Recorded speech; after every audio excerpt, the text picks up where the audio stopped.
Hello, and welcome to our program to celebrate the 75-year anniversary of the incorporation of Riverdale.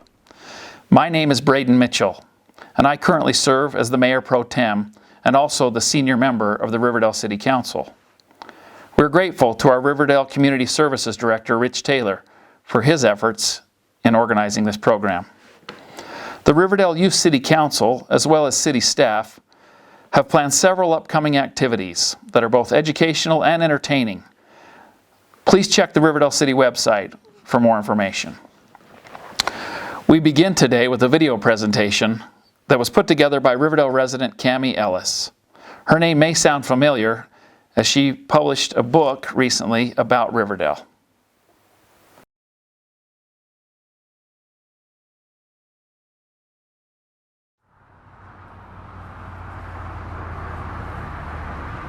Did you know that up to 50,000 visitors come through Riverdale, Utah every day? Riverdale Road has a lot to offer, but there's more to Riverdale's story than this Riverdale Road. This is the original Riverdale Road, 4400 South. I'm Camee Ellis, author of Images of America Riverdale and Weber County Heritage Foundation board member. Our community has a unique history, and Riverdale's story is a good one. It all started right here on this old territorial road that connected Salt Lake City and Ogden and later became part of the historic Lincoln Highway. Settled in 1850 by pioneer members of the Church of Jesus Christ of Latter-day Saints, Riverdale settlers built their homes of logs and river rock all along this road. This is where life in Stringtown happened. Over time, the settlement was also called Weber, Union, and Jack Thompson Settlement. It wasn't until we had a post office in 1868 that it was officially named Riverdale. The land Gibby Floral sits on was a waypoint. Nomadic Native Americans roamed with the seasons and food sources, and they liked to camp here. Their teepees covered the area. Stagecoaches and wagons would also stop here when traveling between Salt Lake City and Brigham City. Fresh water from the Blue Springs flowed freely here and quenched the thirst of all these travelers and their animals. Natural springs can still be found surfacing in the city. Pioneers found the soil to be rich and workable. By 1900, Riverdale was an agricultural town. Farms, barns, and livestock herds filled the land. Orchards with enchanting woods and spring blossoms covered the West Bench. Canneries were built to preserve the crops, and produce was shipped to faraway places by truck and rail. Cars and horses traveled alongside one another, and hitching posts remained for years in this farming town. To keep farmers equipped, a blacksmith was needed, and we had a few. A Swedish man, Anders Allander, set up a shop in 1860 right here on this corner of 4400 South. Norwegian immigrant Evan Carlson and his son Alexander later took over, and Alex built the building we see today. It's been many things over the years: a blacksmith shop, mechanic's garage, market, dance hall, and now a butcher. Just one of many long-standing family-owned businesses in Riverdale. Riverdale had its own grocery stores, including W.J. Greaser's, with its general merchandise for sale, as well as penny candy and a soda fountain. Across the street from the store were the Greaser's tourist cabins that provided accommodations to travelers passing through.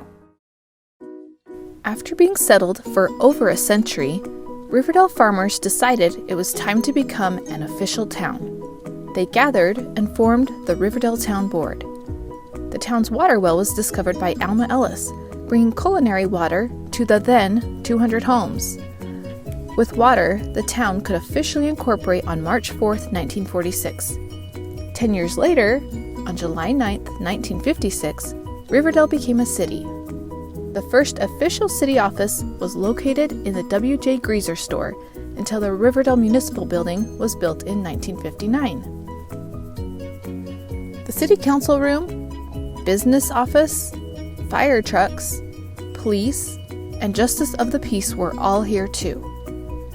The current civic center was built in 1985.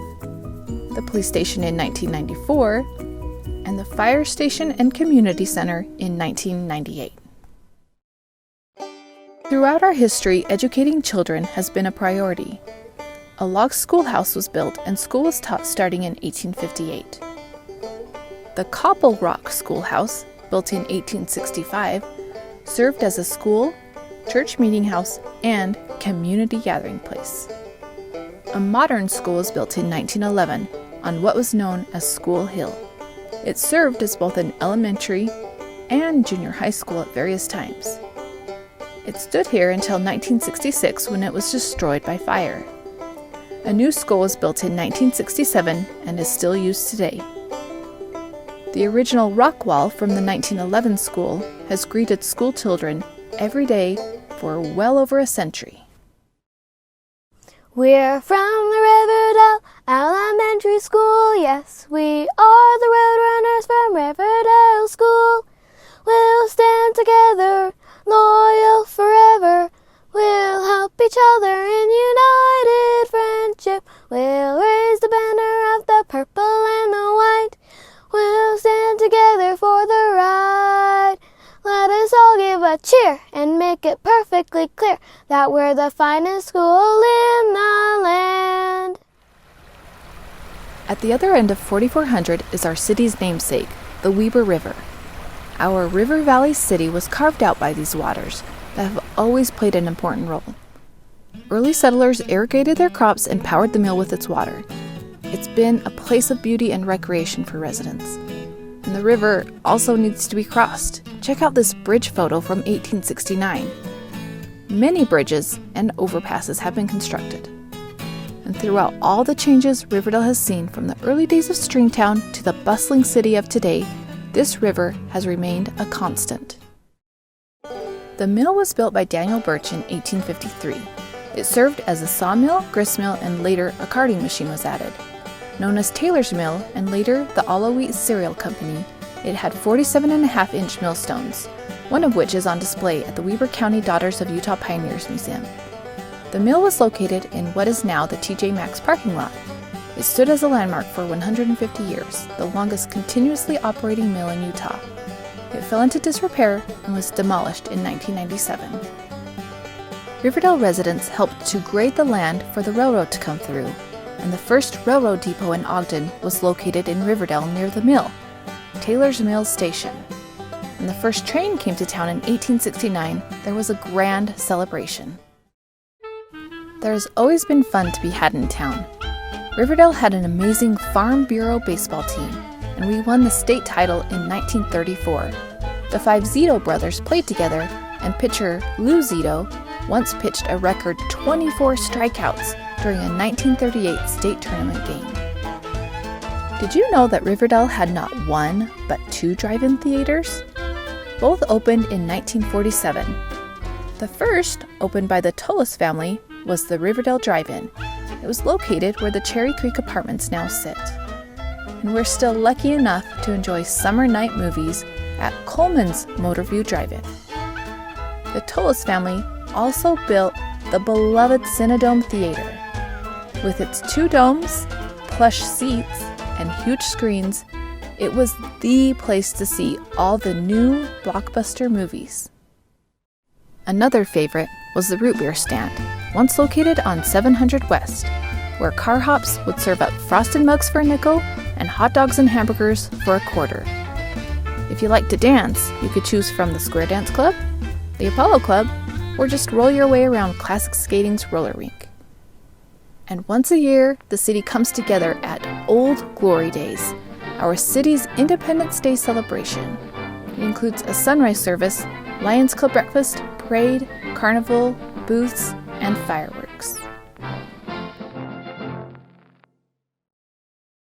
Riverdale has always been home to good people. We've stuck together through it all since we were settled. So the next time you come to Riverdale, make sure you slow down a little bit and look around at everything our early settlers and modern pioneers have built on both Riverdale roads.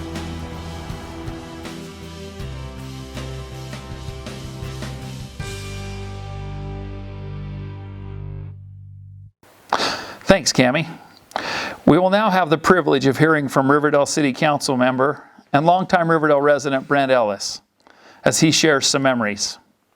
Brent has a special relationship with the day that Riverdale was incorporated. I'll let him tell you more about it, but let's just say he was born to do this presentation. My name is Brent Ellis. I'm currently serving on the Riverdale City Council. I also have the distinct honor of being born on the same day that Riverdale was incorporated as a town, on March 4th, 1946. On this special occasion, when we commemorate the 75th anniversary of Riverdale, I have invited some of my family members, my grandchildren, and my son to be part of this video.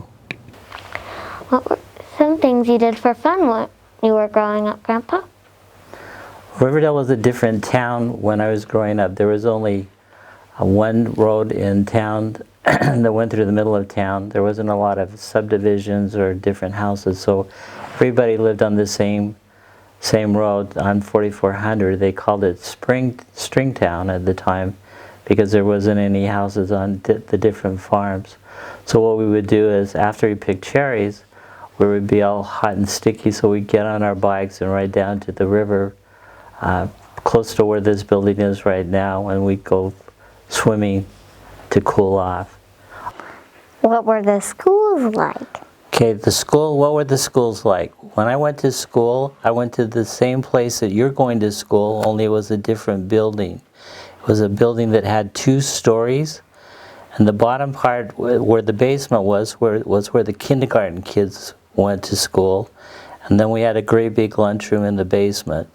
On the first floor was where all the kids went from 1st to 3rd grade, and that's where all the teachers was in those classrooms. And then on the 2nd story, all the kids that were in 4th to 6th grade went to school up there so that they could walk up the stairs. There was no elevator or anything like that. We had to walk up the stairs every time we went to recess or every time we went to lunch. Do you remember when the freeways were put in? I do. The freeway went through the middle of your grandpa's farm. It took out 12 acres of orchard. At the time we had 40 acres of orchard that we raised pie cherries, sweet cherries, apricots, peaches, and apples. And the freeway cuts through the middle of your grandpa's property, so if you go from where 4800 is all the way to 4400, all that part of the freeway used to belong to Grandpa Ellis, your great-grandpa. What memories do you have of raising your family here in Riverdale? I have really great memories. My father raised his 3 children here, me and my 2 sisters, and then we also were able to raise our 4 children here, 2 girls and 2 boys. It was an ideal place to raise children. It was a small town, and yet we were close enough to the business district to get the things that we needed. When I was first born, we only had one store in Riverdale down on 4400. It was called Greasers. And you'd have to point to things behind the counter, and then they bring the things out from the counter, and you'd ring you up, and you'd be able to take them home. Riverdale has certainly changed from then. It's gone from a small, sleepy little town to a great commercial center for Weber County. And a lot of that is due to the fact that we have such good infrastructure with Riverdale Road, and then also the 2 intersections for the freeways that intersect Riverdale City. As you and Riverdale both turned 75, what are some of the fondest memories you have as Riverdale as a community?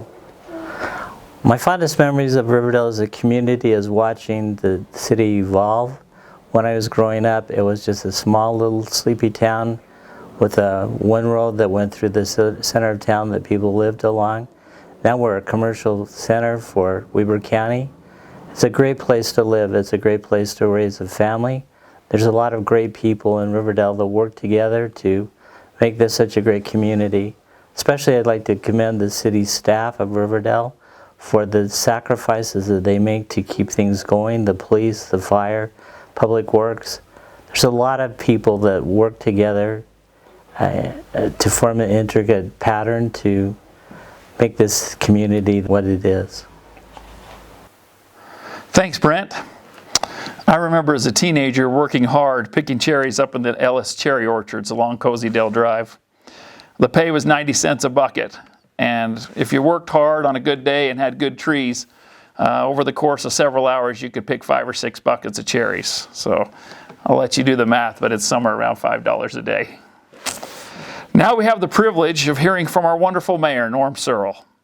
He will be followed by a pair of short musical numbers from the Riverdale Elementary Roadrunner Choir. We're grateful that you've chosen to spend some time with us today and celebrate this milestone. Riverdale means different things to different people. Quite a few people work here. Many people shop and dine here, but for the lucky few that get to live here, Riverdale truly means something special. Just a reminder to check the website for those upcoming activities. And now we'll hear from Mayor Searle. Thank you for joining with us today as we commemorate the 75th anniversary of the incorporation of Riverdale Town, which later became Riverdale City. As Mayor of Riverdale, I would like to extend a very special thanks to those who have helped with this commemorative video. Thanks to Mayor Pro Tem Braden Mitchell for serving as the host for this special program. Special thanks to Camee Ellis for your presentation on Riverdale's early beginnings.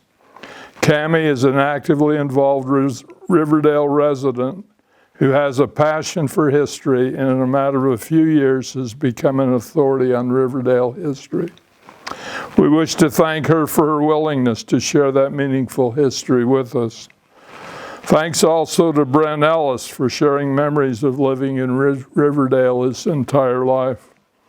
Brent's grandparents were among the early settlers of what is now Riverdale. Brent has been actively involved in civic affairs for many years. He served faithfully on the Riverdale City Planning Commission for 6 years and has served as a member of the Riverdale City Council for the past 8 years. Today, Brent is celebrating his 75th birthday. Brent was born on the same day Riverdale was incorporated. Happy birthday, Brent. A big shout out to Bailey Cascadden for creating our 75th anniversary logo. Bailey is a Riverdale City employee who recently graduated from Weber State University with a Bachelor of Fine Arts degree with a graphics design emphasis. Bailey did a remarkable job with this logo. We are very proud of her and the logo she created. The city is planning to order some 75th anniversary Riverdale City flags, which will have the logo. Residents may be able to order the flags and other 75th anniversary memorabilia in the very near future. Keep an eye on the city website, Facebook page, and city newsletter for more information. Thanks also to Chris Stone, Riverdale City Communications Specialist, and Rich Taylor, Riverdale City Community Services Director, for their fine work in producing this video. When this program concludes, we'll be pleased to have a choir from the Riverdale Elementary School introduce themselves and then sing a special number. Today, March 4th, Riverdale celebrates its 75th anniversary of incorporation. Riverdale City was incorporated as a town on March 4th, 1946. 10 years later, on July 9th, 1956, Riverdale attained city status. Much has changed in the past 75 years. Many homes have been built, with more being planned, and the population is nearing 8,900 residents. Riverdale Road businesses have become a regional shopping destination. The daytime population of Riverdale is estimated at 50 to 60,000 people, with an estimated traffic count on Riverdale Road exceeding 50,000 cars daily. Many new businesses have come to Riverdale, with more planned in the very near future. Other businesses have done and are doing major remodeling and renovation projects, indicating they have a future in Riverdale. Even with the pandemic, this is an exciting time for our city. It has become the go-to place to live, shop, and recreate. The Weber Parkway Trail along the Weber River is enjoyed by walkers, runners, and cyclists alike. Active transportation has been a priority for the past several years with the popular Weber River Parkway, new bike lanes, a pedestrian bridge over I-15, and a walkway under I-84 on 4400 South. This connects Riverdale Trail users with cities east of Riverdale and to Royce City and points west. Our trails also connect with the Rio Grande Trail and other improved trails.